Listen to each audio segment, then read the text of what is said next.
Welcome back to good morning public. Break के बाद वापस आ गए। वैसे तो पहले होता था कि अगर किसी के बाल सफ़ेद हो जाते थे, ग्रे हेयर हो जाते थे, तो उनको डाई किया जाता था अपने सफ़ेद बालों को छुपाने के लिए। लेकिन जैसे जैसे टाइम बदल रहा है, अब ख़वातीन हो या मर्द हजरात हों, वो अपने बालों को डिफरेंट लगने के लिए या आप कह लें मुख्तलिफ कलर टोन्स, मुख्तलिफ फंकी कलर्स उनका सहारा लेते हैं, बालों को डाई करते हैं, हेयर कलर्स का इस्तेमाल करते हैं। बहुत सारे केमिकल्स हैं जो हमारे बालों पे लगते हैं और मुझे इस बात की रियलाइजेशन है क्योंकि मेरे अपने बालों का बहुत बुरा हाल होता है। क्योंकि हमें शौक़ तो होता है कि हम बालों को डाई करा लें, लो लाइट्स करा लें, हाईलाइट्स करा लें, उन पर ब्लीच लगवा लें, लेकिन उसके बाद बाल जो है ना वो पहले वाली हालत में तो सवाल पैदा नहीं होता कि वो आ जाएं। सो आज हम इसी हवाले से बात करेंगे कि आपके बाल कलर करने से आपकी शख्सियत तो मुनफरिद होती है, लेकिन इसका आपके बालों की सेहत पर कितना बुरा असर पड़ता है। हमारे साथ इस वक्त मौजूद हैं डॉक्टर उस्मान अमीरुद्दीन साहब और ये कॉस्मेटोलॉजिस्ट हैं, उनको हम खुश आमदीद भी कहते हैं। Thank you very much doctor साहब, कैसे हैं आप? अल्हम्दुलिल्लाह, आप ठीक हैं? मैं बिल्कुल ठीक ठाक। डॉक्टर साहब आपके सामने पास्ता पड़ा है जो शायद हमने भी ऑनियर देखा था, ये मैं कहूँगी प्लीज़ सर्व योर सेल्फ, आप प्लीज़ लें। और साथ साथ हम आपसे ज़रा इस हवाले से भी बात करेंगे कि ये जो हम बालों को कलर करने की बात कर रहे हैं, इसमें हम मुख्तलिफ रंगों का इस्तेमाल करते हैं और जिसका हमें बालों को नुकसान तो है। सो ये क्यों कर रहे हैं हम अपने साथ जानते बूझते सब? देखिए जी, बालों का कलर तो मैं सजेस्ट करता हूँ कि बहुत शुरू से लोग करते आए हैं। पहले लोग मेहंदी इस्तेमाल करते थे, कोई लाल मेहंदी, कोई काली मेहंदी। आजकल वो एक नीड से निकल के ना फैशन ट्रेंड्स में मूव कर गया। I agree. तो पहले भी लोग लगाते थे, पहले भी लोगों को बहुत बालों के मसाइल थे, लेकिन जो आज के मसाइल हैं मैं समझता हूँ कि पहले वाले मसाइल से ज़्यादा हैं। उनकी ऑर्गेनिक फूड बहुत अच्छा था, प्रोटीन डाइट बहुत अच्छी थी, बालों की केयर बहुत अच्छा करते थे, ऑयलिंग करते थे। आज हमारा अगर डाई कर दिया है बालों को तो वो उससे बालों की केयर तो कर रहे हैं, फैशन ट्रेंड्स में तो आ गया है, लेकिन वो जो उसकी हाइजीन है ना, उसको फर्दर कैसे केयर करना है वो लोगों को भी नहीं पता। अब कैसे नहीं पता? बिकॉज बहुत सारी चीज़ें सोशल मीडिया ट्रेंड्स के ऊपर, कोई आपने ऐसे पेजेस ज्वाइन किए हुए हैं जिसमें लोग समझते हैं कि जैसे कोरियन ट्रेंड्स हैं, तो Korean trends is now in everywhere. चाहे वो Korean skin care is like very hot these days. हर कोई कोरियन स्किन केयर कर रहा है, तो बालों के ट्रेंड्स तो वहाँ पे जो मसाजेस और स्पा डेज और बालों को वो कर रहे हैं, वो हम समझते हैं हम खुद भी कर सकते हैं। Exactly, you can do it. The problem is कि हमारा अल्लाह ताला ने हर एरिया के लेवल पे ना उसके स्किन के टेक्सचर दिया। उनका टेक्सचर फ़र्क है क्योंकि उनका डाइट फ़र्क है। हमारी डाइट डिफरेंट है। हमारी डाइट में जब तक हम लोग सालन के ऊपर वो ऑयल लेयर नहीं होना तो तब तक वो हम तरी कहते हैं। एग्जैक्टली हमारा वो खाना अच्छा नहीं है, समझा जाता। वो लोग खाने को एज ए सूप यूज़ करते हैं और वो सूप पीते हैं। उनका डाइट बहुत मैटर करती है। उसके अलावा उनका जो एनवायरनमेंट है, एनवायरनमेंट जो टेम्परेचर्स हैं, हमारे टेम्परेचर और फ़र्क है। तो वो ये सारी चीज़ें आई थिंक सो कि वो ट्रेंड्स में चेंज होते चले जा रहे हैं। उनके बाल फ्लॉन्ट करते हैं, हमारे बाल बेशक हम उसको ट्रीटमेंट भी करा लें, केराटिन भी कर लें, मॉइस्चराइज भी कर लें, लेकिन वो फ्लॉन्टी इफेक्ट नहीं देता।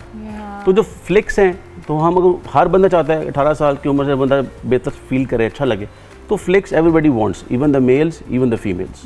तो अब कहने का मकसद है कि क्या वो डाई से ठीक किया जा सकता है? किया जा सकता है। अच्छा, मैं अगला सवाल करूंगी और मैं चाहूँगी आप प्लीज़ इसको टेस्ट भी करें। मैं अगले सवाल में आपसे ज़रूर ये जानना चाहूँगी डॉक्टर साहब, जैसे आपने खुद कहा कि पहले हमें ज़रूरत होती थी कि लोगों के सफ़ेद बाल हैं, हमारी नानी दादियाँ मेहंदी लगा लेती थी, वो कोई एक ब्लैक कलर मिलता था वो भी अप्लाई कर लेती थी।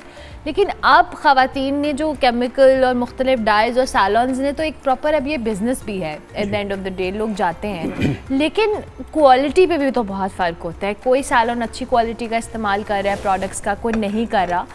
उससे हमें रियलाइजेशन नहीं हो रही कि हमारी ओवरऑल सेहत पे भी तो नुकसान हो रहा है। जी बिल्कुल।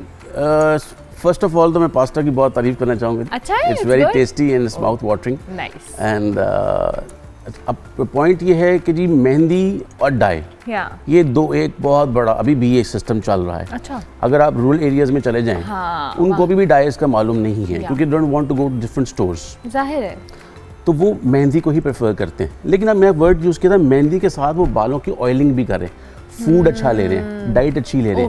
ओवरऑल ये जो बाल है केराटिन से बना। Keratin is a protein. If we have a good protein intake, तो मैं ये समझता हूँ कि बालों की क्वालिटी, उसकी हेल्थ बहुत मैटर करती है।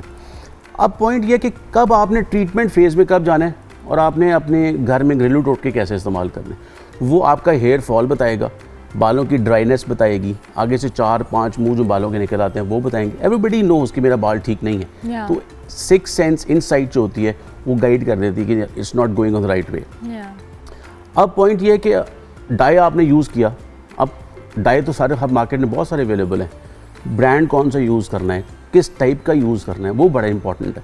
Being as a cosmetologist and plastic surgeon, मैं ये लोगों को गाइड करता हूँ कि चूँकि आई डूइंग हेयर ट्रांसप्लांट और हेयर केयर सब कुछ कर रहा हूँ, तो मैंने अपनी क्लिनिकल प्रैक्टिस में जो चीज़ देखी वो ये कि जो लोग अमोनिया फ्री डाई यूज़ करते हैं, अमोनिया फ्री डाई यूज़ करते हैं, उनके बाल उनका साथ देते हैं।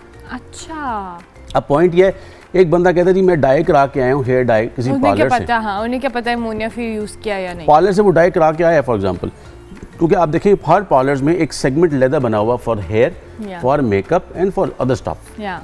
तो अगर बालों में हेयर अमोनिया यूज़ किए जाते हैं तो अमोनिया करता क्या है, अमोनिया बाल की जो आपने कलर लगाया है ना उसको लॉन्ग टर्म के लिए वो बालों को उसकी कलर को मेंटेन करता है ऑन द हेयर। अब वो अमोनिया और साथ कलर उसमें इंग्रेडिएंट्स मौजूद हैं, केमिकल्स हैं, तो जितना लॉन्ग टर्म आपके बालों पे स्टे करेगा वो बालों को फर्दर डैमेज कर सकता है।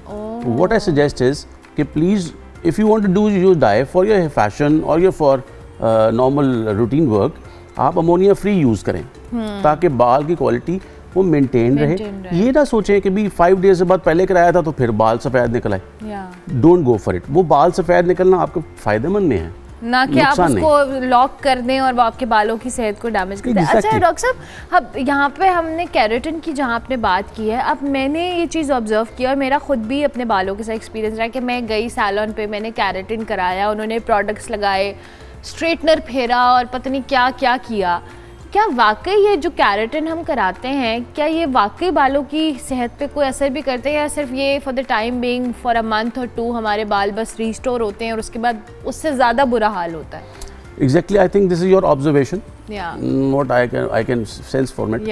लेकिन अगर हम इसको कोई ऑन एक बात से बात करेंगे तो हो सकता है पार्लर वाले मेरे पीछे पड़ जाएंगे। नहीं, आप अपने तौर पे बताएं कि ये क्या है, आप ना छोड़ें, मैंने पहले सैलून का नाम नहीं लिया। तो केराटिन सी आई थिंक जिन लोगों को बाल पसंद हैं कि मेरे बाल स्ट्रेट हों तो केराटिन कराएं, मैं मना नहीं करता, लेकिन केराटिन कराने से उसकी हेयर केयर ज़रूर करें। कि बहुत सारे लोगों को केराटिन कराने का तो बहुत शौक है, करा जाते हैं, लेकिन वो 10 डेज़ के बाद 15 डेज़ के बाद वो उस फेज़ में चले जाते हैं कि बालों की रिवर्ट करना बहुत मुश्किल होता है। अब बाल डैमेज कैसे होता है केराटिन से? कैसे? नंबर 1, आपने उसको आयरनिंग की है, बिल्कुल, वो भी केमिकल लगे हुए बालों को। तो केमिकल ऑलरेडी लगा हुआ है, उसको आप आयरन कर रहे हैं। बिल्कुल आयरन से तो आप देखें क्या उस बेचारे को करेंगे, छोटे से एक स्ट्रैंड है, it's made up of protein, अगर वो प्रोटीन वहाँ से डैमेज हो जाती है और वो गर्माइश के साथ ऐसे धुएं निकल रहे होते हैं बालों से कि परेशानी हो रही होती है कि बाल सीधे कर रहे हैं, क्या कर रहे हैं। तो head is just like a stove, जब आप उसमें मूव कर रहे होते हैं ना केराटिन में, it works like that.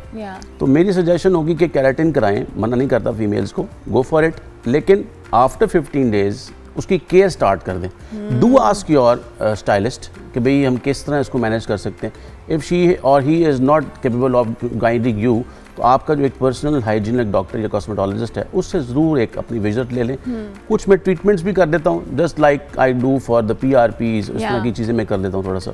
Even I have some keratin protein, आप प्रोटीन मार्केट्स में मिलती हैं, आप उसके साथ मसाज करें, यूज एट अ मॉइस्चराइजर, तो आप बालों की मॉइस्चर को मेंटेन करेंगे, कर लेंगे। जिधर मॉइस्चर गया बाल आपका साथ देगा। ठीक है, thank you very much doctor साहब, बहुत शुक्रिया, बड़ी इंपॉर्टेंट बात है।